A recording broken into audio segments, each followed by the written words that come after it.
Il était une fois en France un certain Joseph Joanovici. Ce nom ne vous dit peut-être rien et pourtant cet homme était un des hommes les plus riches de France pendant la Seconde Guerre mondiale. Collabo, mais aussi résistant. Ce juif ferrailleur, connu sous le nom de Monsieur Joseph, tentera l'exil en Israël. En vain, puisqu'il fut condamné à la libération, refusé en Israël.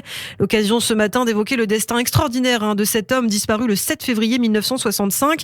Alors on va peut-être d'abord revenir avec vous, Christophe, sur les origines de cet individu, né selon ses dires en 1905 en Bessarabie, dans la ville de Chisinau, actuelle capitale de la Moldavie. Et le jeune Joseph sera profondément marqué par l'antisémitisme. Ses deux parents sont tués, en effet, dans un des pogroms de Kishinev. Joseph en est un rescapé, caché pendant plusieurs jours dans une maison avant d'être accueilli par une famille. Il grandit donc dans un environnement pauvre, ne fait pas d'études, n'apprend ni à lire ni à écrire. Il restera d'ailleurs analphabète presque jusqu'à la fin de sa vie. Il épouse ensuite une des filles juives de son village qui s'était cachée également pendant le pogrom, Eva Schwartz, une couturière qui a aussi perdu ses parents. Et justement, c'est grâce à l'oncle de sa femme que Joseph fera ses débuts dans le commerce de la ferraille en acceptant un petit boulot. Et s'il ne savait ni lire ni écrire, il a toutefois un attrait pour les chiffres. Il est malin et se montre tellement habile à gérer l'entreprise qu'il va y chasser son oncle et prend la relève avec son frère Marcel. Mais la vie dans leur pays d'origine n'est pas stimulante. Eva rêve d'un avenir plus grand, plus riche, Joseph aussi. À l'époque, pour ces jeunes juifs ashkénazes, le rêve s'appelle l'Amérique, là où vit d'ailleurs la grand-mère d'Eva. Et oui, il faut dire que New York fait rêver. Là-bas, les juifs commencent à se défendre dans le commerce et la petite industrie. Mais voilà, pour aller de Roumanie aux États-Unis, il faut passer par la France. Ainsi, Joseph et Eva débarquent provisoirement en juin 1925 à Clichy avec un petit pactole. Oui, $30,000, une belle somme pour l'époque. Et pourquoi Clichy? Tout simplement, parce qu'Eva a un cousin installé en France, un certain Krug, à qui il confie son argent, car Joseph se méfie des banques. Il placera d'ailleurs à son patrimoine un peu partout. Il faut ajouter qu'à cette période, l'homme ne parle pas du tout français, il n'a pas de réel métier.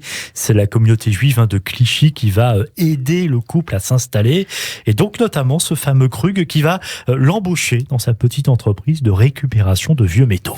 Le désir de Joseph de se sortir de la pauvreté va le rendre très performant. L'homme a quelque chose en plus, capable de trouver la composition d'un morceau d'étain rien qu'avec les dents. Pendant près d'1 an, il va se perfectionner aux côtés du cousin Krug, apprenant le strict minimum de la langue française, juste qu'il faut pour s'expliquer avec ses concurrents, acheteurs et fournisseurs. Et il monte alors un tout autre talent, celui de diplomate. Il se fait respecter et tente de mettre tout le monde dans sa poche, et particulièrement la préfecture de police. Il devient même ami avec le commissaire de police de Clichy. Tout cela passe évidemment par des pots de vin et la générosité bien calculée. Il faut souligner que Clichy, à l'époque, c'est une vraie banlieue pauvre, pas encore une cité de développement économique. Toute une population marginale vivote misérablement. Des gitans, des arméniens, des portugais, des espagnols, des arabes et des juifs. On y vole, on s'y déchire, on s'y assassine sans trop émouvoir les autorités. C'est la loi du plus fort, du plus malin, mais Joseph, on ne l'embête pas, et c'est à cette période qu'il se fait appeler Monsieur Joseph. Sa vie privée compte aussi beaucoup pour lui, et c'est justement à cette même période que sa femme met au monde leur première fille, nommée Thérèse. Une autre enfant arrivera plus tard. Arrive 1929, le début de la grande crise qui va prouver à la famille Joanovici qu'elle a eu raison finalement de ne pas fouler le sol d'Amérique. Les affaires de Joseph sont en pleine progression. Il fonde alors une société baptisée JBM, du nom des initiales de ses associés juifs également, Bitnik et Milner. Joseph y est majoritaire avec 50 parts. Le business est florissant, alors on prend des locaux plus grands à Paris, boulevard des Batignolles, dans le 17e arrondissement. Les plus belles années de l'entreprise, où Joseph emploie plus de 20 ouvriers, 2 comptables et une secrétaire qui deviendra son amante, une certaine Lucie Schmitt. Elle lui restera d'ailleurs fidèle jusqu'au bout. Joseph la surnommera d'ailleurs Lucifer, en référence à leur activité. Éclate la Seconde Guerre mondiale, Christophe. Le ferrailleur comprend qu'en étant juif, il aura à la fois besoin de protection et que les Allemands vont aussi avoir besoin de gens pour leur vendre du métal, le nerf de la guerre. Joseph saisit l'occasion et livre des métaux au bureau d'achat, à la Bouère, à l'hôtel Lutetia, sans aucun scrupule. Et c'est ainsi qu'il va faire fortune pendant les 4 années de l'occupation, cet argent lui servant à entretenir de nombreuses autres relations de tous bords. Il fournit l'Allemagne en métal, il soudoie les nazis.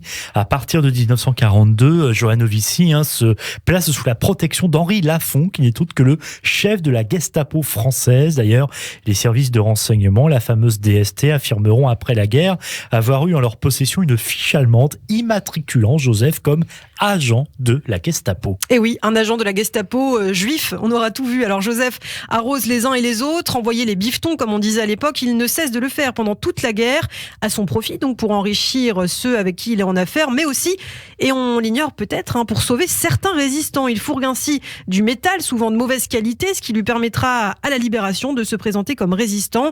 Car oui, c'est aussi ce qui est intéressant dans le personnage de Joanovici. Dès juillet 1941, son nom apparaît dans des dossiers de policiers résistants. Depuis 1941, Joseph a également été fait un citoyen soviétique, un fait en théorie impossible pour ceux qui ne résident pas en URSS. Alors bien sûr, cela alimente la rumeur d'agent double. Quoi qu'il en soit, si Joanovici continue à fournir les nazis, il finance en parallèle certains réseaux de la résistance, comme le mouvement Honneur de la police, ainsi aussi que des groupes communistes. Il aide également quelques aviateurs anglais à échapper aux nazis. Et il aurait aussi participé à la libération de Françoise Giroud, ce qu'on ignore également très souvent. Alors à la fin de la guerre, les autorités n'ignorent rien des activités de Joseph, qui sera plusieurs fois arrêté, interrogé.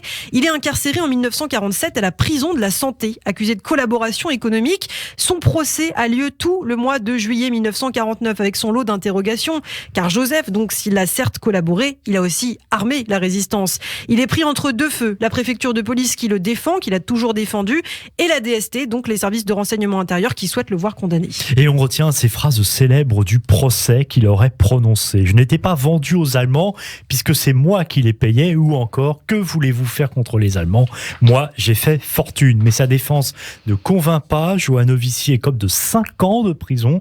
Sa peine purgée, la justice ne sait pas quoi en faire. En tant qu'étranger, Joanovici devrait être expulsé, mais il refuse sa nationalité soviétique, sachant que c'est le goulag qui l'attend. Il est donc assigné à résidence à Mende, en Lozère, et toujours avec une dette, une monstrueuse ardoise fiscale. Il se lance alors en 1957 dans une cavale qui va le conduire à Haïfa via Genève et Casablanca en Israël donc. Mais coup de théâtre, l'État hébreu ne veut pas de ce juif qui a collaboré avec les nazis. Une fois que les autorités israéliennes découvrent effectivement son passé criminel, il est extradé vers la France et même les cadeaux qu'il propose à des institutions israéliennes pour tenter d'entrer dans les bonnes grâces des autorités sont rejetés. D'ailleurs, c'est fou, mais il faut savoir que Joseph Joanovici, c'est un des 3 seuls juifs avec Robert Soblen et Meyer Lansky à qui Israël refusa d'appliquer la loi du retour. Il est donc de retour en France, sa terre d'asile où l'attente de menues accusations. Il est incarcéré en 1958 à la prison des Baumettes, près de Marseille, affaibli par une longue grève de la faim, miné par l'artériosclérose. Il est libéré en mai 1962 par humanité, peut-on dire, pour raison de santé.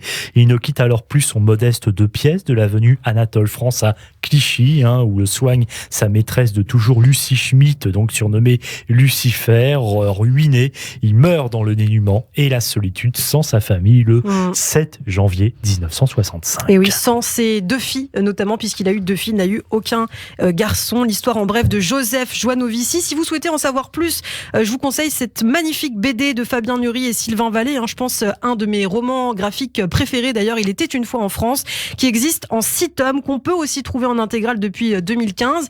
Réellement, Christophe, il y a peu de romans graphiques sur la Shoah qui soient aussi bien détaillés et documentés.